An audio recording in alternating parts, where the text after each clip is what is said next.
In this video, we're looking at Operation Linebacker II, also known as the Christmas bombing, which happened during the Vietnam War in December 1972.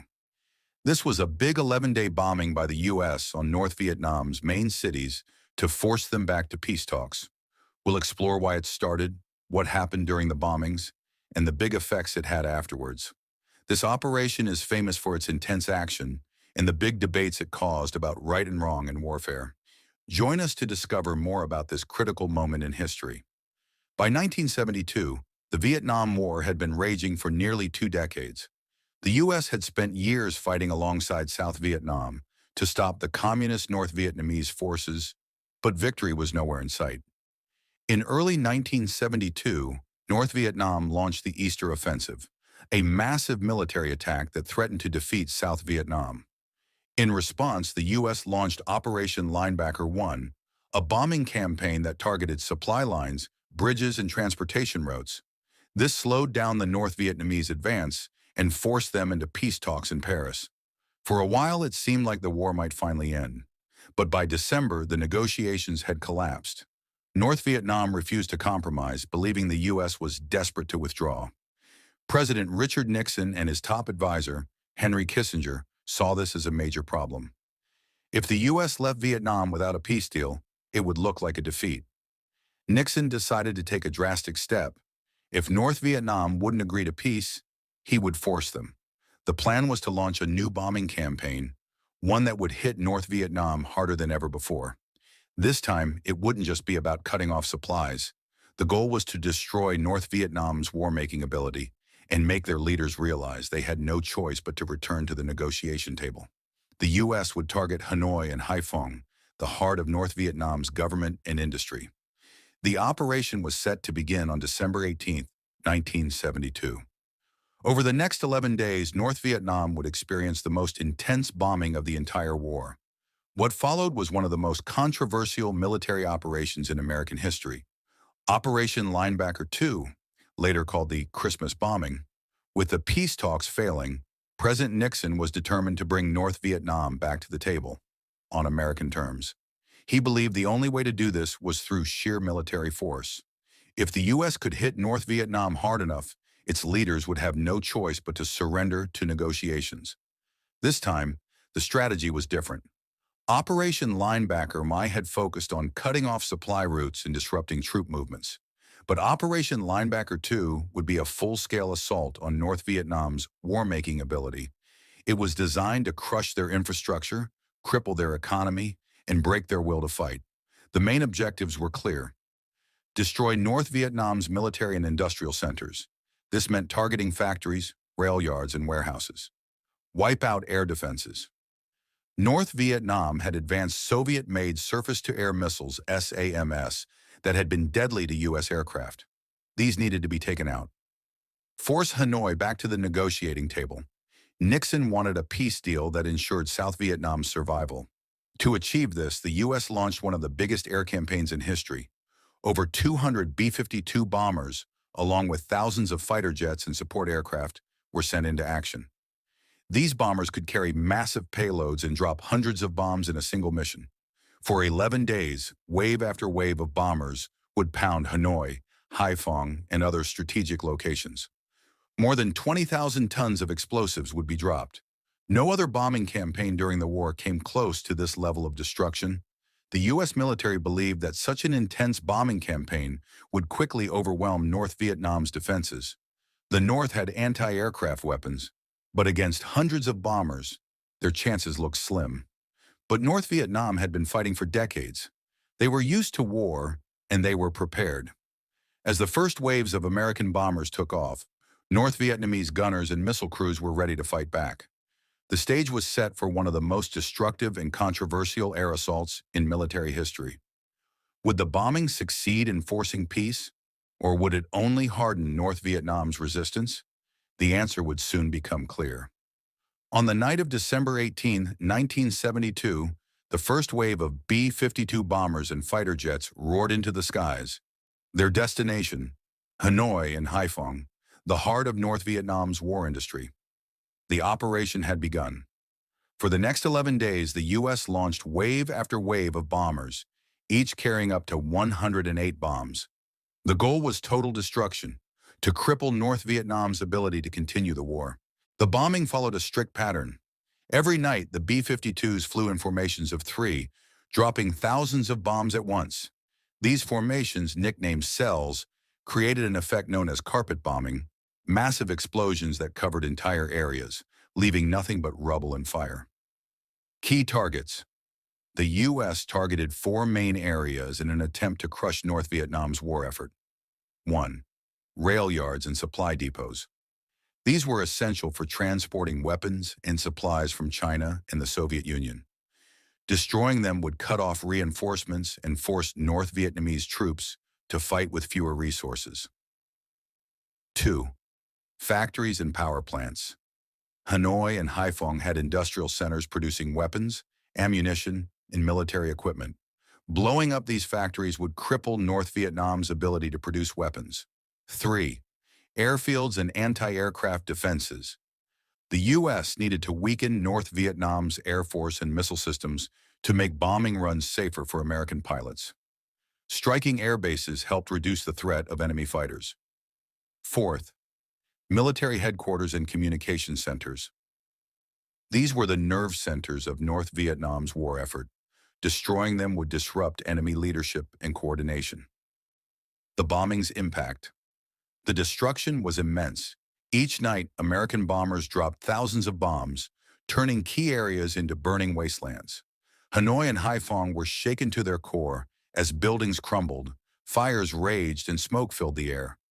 Even hardened North Vietnamese officials were shocked by the intensity of the attacks. Entire neighborhoods were destroyed, and thousands of civilians were killed or injured. Hospitals and homes were caught in the destruction, leading to international outrage. But the bombings did their job. Rail lines were cut, supply depots lay in ruins, and weapons factories were no longer operational. North Vietnam's ability to sustain the war was in serious jeopardy. However, the U.S. paid a price.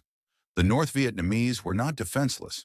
They had one of the most advanced air defense networks in the world, supplied by the Soviet Union. As the bombing continued, they fought back with deadly force. The U.S. was winning the battle in the skies, but at a heavy cost. As the relentless waves of B-52 bombers thundered over Hanoi and Haiphong, North Vietnam refused to surrender. Instead, they launched a fierce counterattack, determined to inflict as much damage as possible on the American forces. A well-prepared defense, North Vietnam had spent years preparing for massive U.S. airstrikes. With the help of the Soviet Union and China, they had built one of the most advanced air defense systems in the world. Their arsenal included surface-to-air missiles, SAMs. These deadly weapons could track and destroy bombers midair. Anti-aircraft guns, positioned throughout Hanoi and Haiphong, these cannons filled the sky with deadly flak, forcing American pilots to fly through walls of exploding shrapnel. Fighter jets, Soviet-supplied MiG-21s attempted to intercept and disrupt U.S. bombers. Radar jamming and decoys. The North Vietnamese used fake targets and radio interference to confuse American pilots. Heavy American losses. The U.S. military had believed that overwhelming firepower would prevent serious losses, but they underestimated North Vietnam's defenses. On the first night alone, North Vietnam launched over 200 SAMs, forcing many bombers to take evasive action. By the end of the campaign, 15 B-52 bombers had been shot down, the largest single loss of B-52s in history. Each B-52 carried a crew of 6 men. When a plane was hit, some managed to eject and parachute down, but many were captured upon landing and sent to prison camps. One of the most infamous locations was the Hoa Lo prison, known as the Hanoi Hilton, where American POWs were often interrogated and tortured.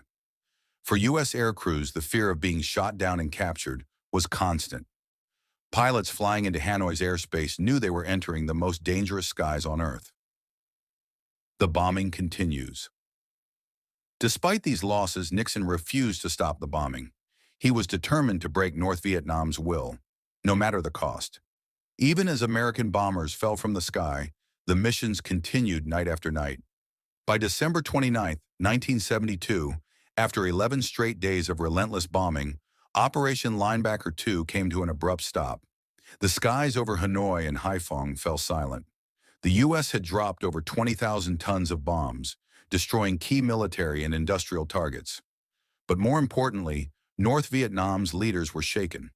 The question now was, had the bombings worked? North Vietnam's response. At first, North Vietnamese leaders tried to appear unshaken. They claimed the bombing had only made them more determined to fight. They showed foreign journalists images of bombed-out neighborhoods and mass civilian casualties, hoping to turn global opinion against the U.S. And it worked. International outrage was growing. Even U.S. allies like Britain and France criticized the bombing, calling it excessive and inhumane. Within America, the operation was also deeply controversial. Protests erupted as images of burning cities and injured civilians spread across the news. However, behind closed doors, North Vietnam's leadership was in trouble. The destruction had been far worse than they admitted. Their war economy was crippled, key supply lines were destroyed, and their Soviet and Chinese allies were pressuring them to return to the negotiating table. Back to the table. Just 4 days after the bombing stopped on January 2, 1973, North Vietnam signaled that they were ready to resume peace talks. This was exactly what Nixon had wanted. He believed the bombings had forced the North Vietnamese to finally accept a peace deal. On January 8, 1973, U.S. officials led by Henry Kissinger met with North Vietnamese diplomats in Paris. The negotiations moved quickly this time. Unlike before, there was no more stalling from North Vietnam. Finally, on January 27, 1973, the Paris Peace Accords were signed. The terms included a ceasefire in Vietnam, the withdrawal of all U.S. troops from South Vietnam, the release of American POWs held in North Vietnam, recognition of South Vietnam's government, though North Vietnam's troops were allowed to remain in the South. Victory or defeat? For Nixon, this was a major win. He had used brute force to bring North Vietnam back to negotiations, securing a deal that allowed the U.S. to exit the war without outright surrender. But not everyone saw it as a victory. The war did not truly end. Fighting continued between North and South Vietnam. And just 2 years later, in 1975, North Vietnam launched a final offensive and captured Saigon, ending the war on their terms. In the short term, the Christmas bombing forced peace negotiations. But in the long run, it could not stop North Vietnam from winning the war. Operation Linebacker II was one of the most intense and controversial bombing campaigns in history. It proved that air power could force an enemy to negotiate, but it also raised serious moral and strategic questions. A military success? From a purely military standpoint, Linebacker II achieved its objective. North Vietnam returned to the negotiating table within days of the bombings. The Paris Peace Accords were signed, and U.S. troops were able to withdraw from Vietnam while securing the release of American POWs. Many in the U.S. military saw it as proof that heavy bombing could win wars. Some officials even believed that if the U.S. had bombed North Vietnam this way years earlier, the war might have ended sooner and on better terms. But others disagreed. While the bombings forced negotiations, they did not defeat North Vietnam. Just 2 years later, the North launched a final offensive, captured Saigon, and won the war. This raised the question, did Linebacker II actually change anything in the long run? The controversy, one of the biggest criticisms of Linebacker II, was its brutality. The bombings caused massive destruction, not just to military targets, but also to homes, hospitals, and civilian areas. Thousands of civilians were killed or injured in Hanoi and Haiphong. International media broadcast images of burning cities and wounded children, sparking global outrage. Even inside the U.S., the operation was heavily criticized. Many Americans saw it as senseless violence, arguing that the U.S. was destroying cities just to force peace talks. The operation became a symbol of the darker side of U.S. war strategy, a reminder of how far a country might go to achieve its goals. A lasting impact. Despite its controversy, Linebacker II shaped modern air warfare. The strategy of using intense bombing campaigns to pressure enemies has been repeated in later conflicts, including the Gulf War and Iraq War.